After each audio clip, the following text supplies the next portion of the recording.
ಹೊಸಪೇಟೆಯಲ್ಲಿ ಧಾರಾಕಾರ ಮಳೆ ಆಗಿದ್ದು ರಸ್ತೆಗೆ ಬೃಹತ್ ಮರವೊಂದು ಧರೆಗೆ ಉರುಳಿದೆ. ಹೊಸಪೇಟೆ ಎಪಿಎಂಸಿ ರಸ್ತೆ ಬಳಿ ಒಂದು ಘಟನೆ ಸಂಭವಿಸಿರತಕ್ಕಂಥದ್ದು. ಇನ್ನು ಮರ ಬಿದ್ದ ಹಿನ್ನೆಲೆಯಲ್ಲಿ ಟ್ರಾಫಿಕ್ ಜಾಮ್ ಉಂಟಾಗಿದೆ.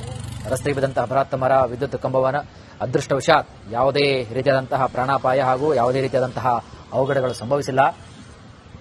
ಹೊಸಪೇಟೆಯಲ್ಲಿ ಧಾರಾಕಾರ ಮಳೆಯಾಗಿರುವಂಥದ್ದು. ಇನ್ನು ಧಾರಾಕಾರ ಮಳೆಗೆ ರಸ್ತೆಗೆ ಬೃಹತ್ ಮರ ಹಾಗೂ ವಿದ್ಯುತ್ ಕಂಬ ಧರೆಗುರುಳಿದೆ. ಎಪಿಎಂಸಿ ರಸ್ತೆಯ ಬಳಿ ಒಂದು ಘಟನೆ ಸಂಭವಿಸಿದ್ದು ಅದೃಷ್ಟವಶಾತ್ ಈ ಒಂದು ಅವಘಡ ನಡೆಯುವಂತಹ ಸಂದರ್ಭದಲ್ಲಿ ಯಾವುದೇ ರೀತಿಯಾದಂತಹ ಒಂದು ಅವಘಡ ಕೂಡ ಸಂಭವಿಸಿಲ್ಲ. ಟ್ರಾಫಿಕ್ ಜಾಮ್ ಉಂಟಾಗಿದ್ದು ಇದನ್ನು ಕ್ಲಿಯರ್ ಮಾಡುವಂತಹ ಕೆಲಸವನ್ನು ಅಲ್ಲಿನ ಪೊಲೀಸರು ವಾಲ್ಮೀಕಿ ಸರ್ಕಲ್ ಇಂದ ಎಪಿಎಂಸಿ ಹೋಗ್ತಕ್ಕಂತಹ ಮಾರ್ಗ ರಸ್ತೆಯನ್ನು ಈಗ ಕ್ಲಿಯರ್ ಮಾಡ್ತಾ ಇದ್ದಾರೆ.